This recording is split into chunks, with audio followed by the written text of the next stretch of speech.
Welcome to star kitchen சமையல். இன்றைக்கி நம்ம பார்க்க போகிறது ரொம்பவே சூப்பரான ஒரு ரெசிபி தாங்க பார்க்க போகிறோம். அதை பார்க்குறதுக்கு முன்னாடி நம்ம சேனல் லைக் பண்ணுங்கள், ஷேர் பண்ணுங்கள், கமெண்ட் பண்ணுங்கள், சப்ஸ்கிரைப் பண்ணுங்கள், கூடவே இருக்க பெல் பட்டனையும் ப்ரெஸ் பண்ண மறக்காதீங்க.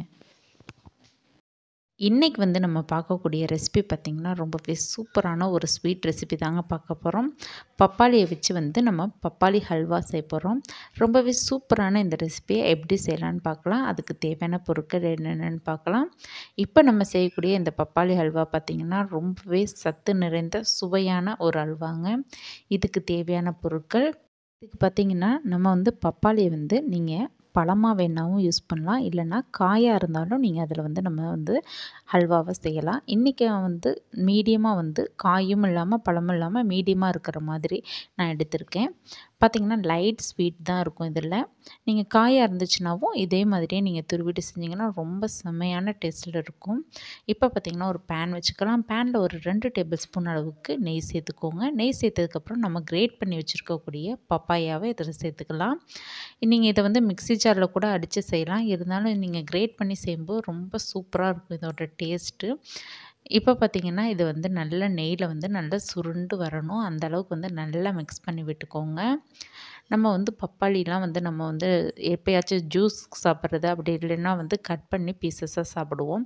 ஆனால் இது மாதிரி நம்ம ஸ்வீட் செஞ்சு நீங்கள் சாப்பிட்ருக்க மாட்டீங்க. கண்டிப்பாக இது டிஃப்ரெண்ட் டேஸ்ட்லேயும் இருக்கும். அதே மாதிரி பார்த்திங்கன்னா குழந்தைங்களுக்கெல்லாம் ரொம்ப பிடிக்கும். பப்பாளியில் விட்டமின் ஏ சத்து நிறையா இருக்கிறதுனால இதை நம்ம அடிக்கடி சேர்த்துக்கிறது ரொம்பவே நல்லது. இப்போ பார்த்திங்கன்னா நம்ம பப்பாளியை நல்லா அந்த நெய்லேயே நல்லா மிக்ஸ் பண்ணி விட்டுட்டு ஒரு லிட் போட்டு ஒரு 3 மினிட்ஸ் நல்லா குக் ஆகட்டும்.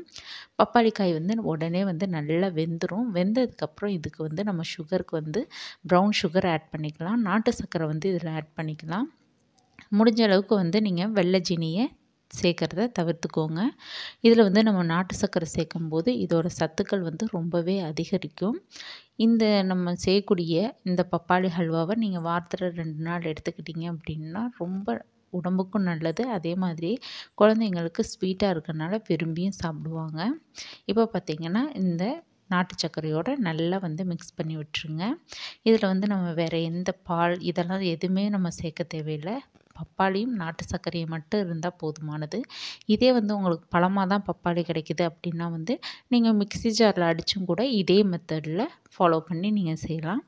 இது மாதிரி இருக்கும்போது அவங்களுக்கு சாப்பிட்றதுக்கு ஒரு வித்தியாசமான சுவையில் இருக்கும். அப்படின்றனால தான் நான் இது மாதிரி கிரேட் பண்ணி செஞ்சு நான் ஸ்வீட் செஞ்சுருக்கேன். நீங்கள் இல்லைன்னா பழமாக கிடச்சிச்சு அப்படின்னா நீங்கள் மிக்ஸி ஜாரில் அடித்து கூட நீங்கள் இதை இதே மெத்தடில் நீங்கள் செய்யலாம் அல்வா.